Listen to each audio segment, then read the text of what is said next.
Dios les bendiga, Uprising Church, y para todos nuestros oyentes y visitantes, gracias por estar con nosotros en esta tarde. Vamos a entrar rápidamente a la lección de esta noche, lección número 27, que se titula Nuestra Fe, y es primera parte porque esta lección es de dos partes. Entonces hoy vamos a hablar de la primera parte, y la próxima semana se va a llevar a cabo la segunda parte. Nuestra fe, ese es el título. Hay que empezar con una oración y luego continuamos con la lección. Señor Jesucristo, te damos gracias en este momento. Gracias por estar con nosotros. Gracias por darnos la oportunidad de juntarnos y escuchar tu palabra en esta noche, Señor. Te pido que abras nuestros corazones, nuestro entendimiento para poder escuchar y oír atentamente a tu palabra, Señor. Ayúdanos y que podamos captar lo que nos quieres enseñar en esta tarde. En el nombre de Jesucristo, amén. Muy bien. La palabra doctrina, ¿qué significa? ¿Qué es la palabra doctrina? Obviamente, claramente, hay muchas diferentes explicaciones o conceptos sobre esta palabra. Mucha gente conoce la palabra doctrina como reglas o regulaciones. Otra gente tal vez puede ver esta palabra como una enseñanza, un tema, un título. Tal vez otra gente pueda ver o entender la palabra doctrina como una religión o organización. Y también mucha gente puede tomar y entender esta palabra como creencias morales, ideas, estándares, etc. Ahora, la palabra doctrina, de acuerdo al diccionario, significa creencias o una creencia enseñada por una iglesia o de parte de una iglesia o un grupo. Entonces son creencias o lo que creen, ya sea en un grupo, una iglesia, etc. Muy bien. Como dije ya anteriormente, en esta y en la próxima lección hablaremos de temas muy importantes acerca de la fe o doctrina de la Asamblea Apostólica. Otro punto importante también, cuando hablas de doctrina, también se refiere mucho a la fe de uno, a sus creencias, porque pues, fe es creer. Entonces, cuando le preguntas a alguien, ¿tú en qué crees? ¿Cuál es tu fe? ¿Cuál es tu doctrina? Todo eso se conecta, se enreda.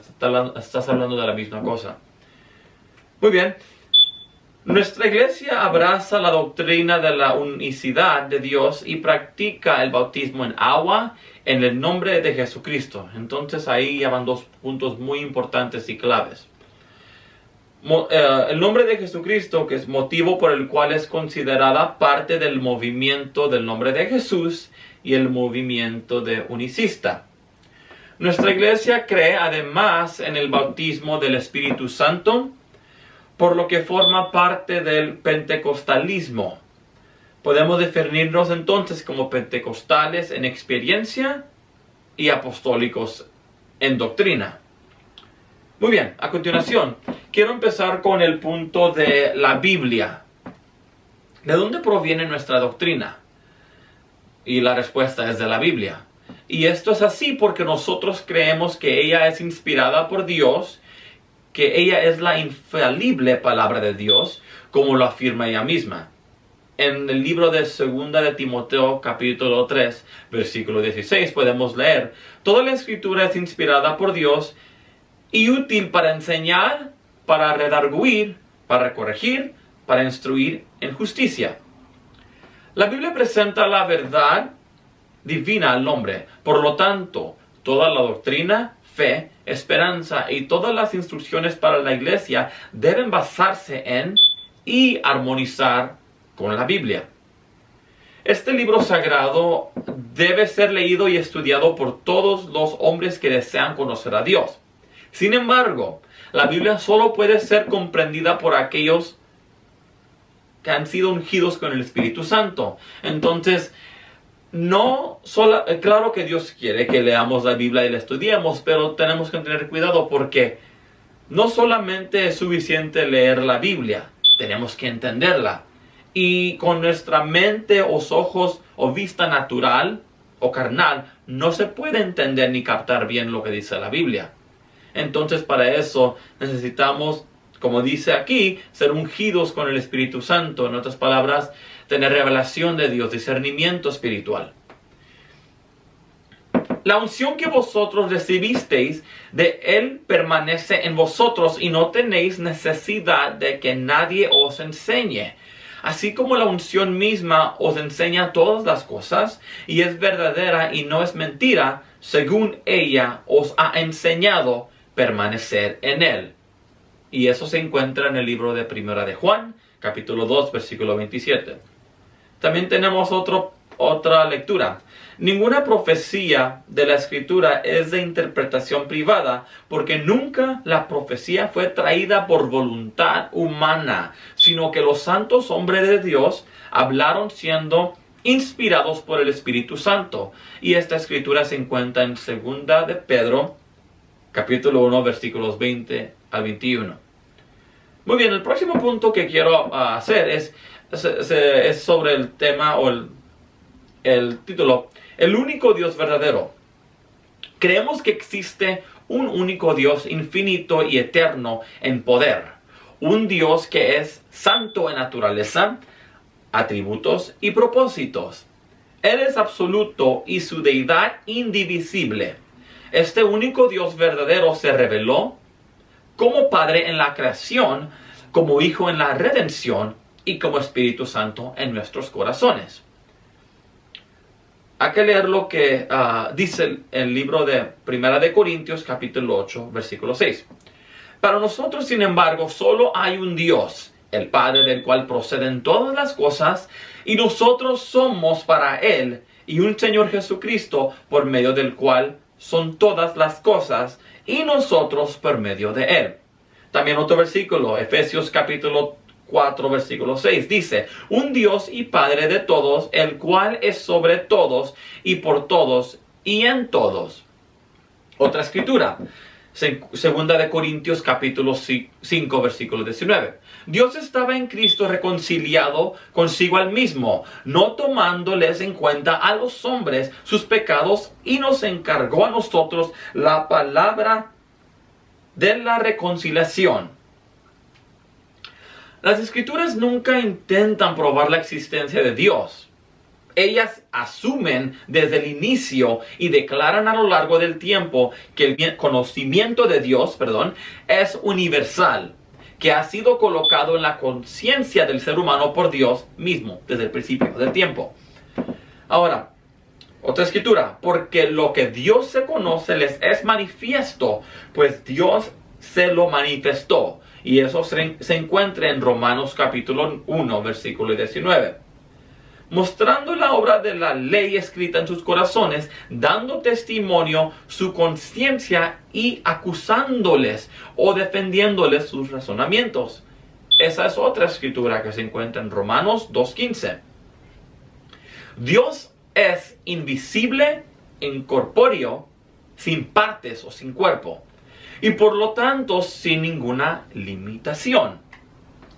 Él es espíritu, y eso lo encontramos, oigan esto, Dios es espíritu, y los que le adoran en espíritu y en verdad es necesario que adoren. Juan 4:24. Un espíritu no tiene carne ni huesos. Mirad mis manos y mis pies, que yo mismo soy.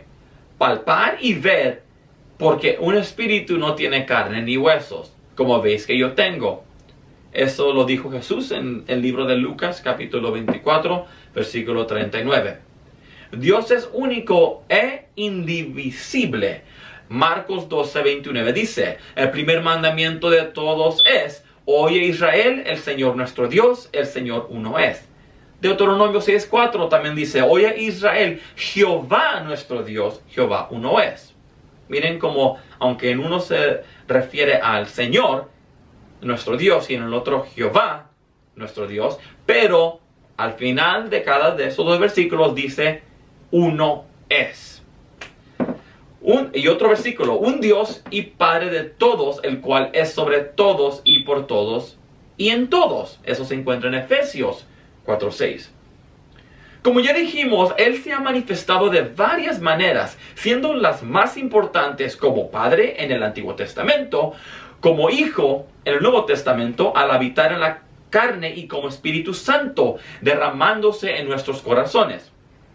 Ahora, el Hijo de Dios, el único y verdadero Dios, el Señor del Antiguo Testamento, asumió forma de hombre. Esta es la jornada de Él, lo que hizo. Y como hijo de hombre nació de la Virgen María. Pablo dice, indiscutiblemente grande es el misterio de la piedad. Dios fue manifestado en carne, justificado en el Espíritu, visto de los ángeles, predicado a los gentiles, creído en el mundo y recibido arriba en gloria. Eso se encuentra en 1 de Timoteo 3:16. Juan declara, en el principio era el verbo, y el verbo era con Dios, y el verbo era Dios. Juan 1:1. Este Dios único y verdadero fue manifestado en la carne en su Hijo Jesucristo, anonadándose, vaciándose de su divinidad. Dios estaba en Cristo reconciliando consigo al mismo, no tomándoles en cuenta sus pecados, y nos encargó a nosotros la palabra de la reconciliación. 2 de Corintios 5:19. Porque en Él habita toda la plenitud de la deidad corporalmente, por cuanto agradó al Padre que en Él habitase toda plenitud. Colosenses 2:9 y 1:19. Entonces, Cristo en su humanidad es hombre, pero en su divinidad es Dios. Escuche esto. En su carne fue el cordero, el sacrificio para el Padre, pero en su divinidad es el mismo Dios que recibió el sacrificio. Por eso Cristo es el único mediador entre Dios y el hombre. Como ven, Dios, aunque se movió en diferentes maneras, es como un ciclo. Todo fue uno. Aunque trabajó en diferentes maneras, o un proceso, como le quieran llamar, pero todo es uno, fue enredado en uno, es un ciclo. Así leemos en el libro de 1 de Timoteo, capítulo 2, versículo 5. Hay un solo Dios y un solo mediador entre Dios y los hombres, Jesucristo hombre. Él se presentó a Juan y dijo, yo soy el alfa y el omega, principio y fin, dice el Señor, el que es y que era y el que ha de venir, el Todopoderoso. Apocalipsis 1:8. El nombre de Jesús. Para presentarse al hombre en el Antiguo Testamento, Dios usó muchos títulos, tales como Elohim, yo soy, Dios, el Todopoderoso, Jehová, el Shaddai, el Señor y otros. Pero títulos no son nombres. El verdadero nombre de Dios no sería dado a conocer hasta el tiempo del Nuevo Testamento. De esto profetizó Isaías, dijo, porque un niño nos es nacido, hijo nos es dado, y el principado sobre su hombro, y se llamará su nombre admirable, consejero, Dios fuerte, Padre eterno, príncipe de paz. Y se encuentra en Isaías capítulo 9, versículo 6. La profecía de Isaías se cumplió cuando el Hijo de Dios fue nombrado por el ángel. Dijo, y ella dará a luz, refiriéndose a la Virgen María, un hijo, y llamará su nombre Jesús, porque él salvará a su pueblo de sus pecados. Mateo 1:21. Y en ningún otro hay salvación, porque no hay otro nombre bajo el cielo dado a los hombres en que podamos ser salvos. Hechos 4:12. Jesús es el nombre de Dios. Muy bien, para concluir, hasta aquí hemos visto lo fundamental de nuestra doctrina, la inspiración divina de la Biblia y la existencia de un único Dios que se ha manifestado a nosotros fundamentalmente en Jesucristo. En la siguiente lección hablaremos del pecado y la condenación del hombre, así como de la salvación provista por Dios para él. Muy bien, vamos a dar gracias a Dios y por permitirnos aprender todas estas cosas maravillosas. Amén. Oremos. Señor Jesucristo, te damos gracias por tu palabra, gracias por revelarnos y enseñarnos, Señor, quién eres y tu magnificencia, Señor, y tu nombre, Señor, que aunque tienes diferentes títulos y te has manifestado en diferentes formas y maneras, pero tú eres uno, Señor, y tu señorío es el único señorío, Señor. Tú eres el Rey de Reyes, como dice tu palabra, señores, señores, Señor. El Dios Todopoderoso. Ayúdanos a siempre entender y captar esto en nuestros corazones, Señor. Que a pesar de todas diferentes características que tú tienes, tú eres un solo Dios, Señor. Y que en ese nombre, en el nombre de Jesucristo, hay salvación, hay sanidad, liberación, y en ese nombre hay poder.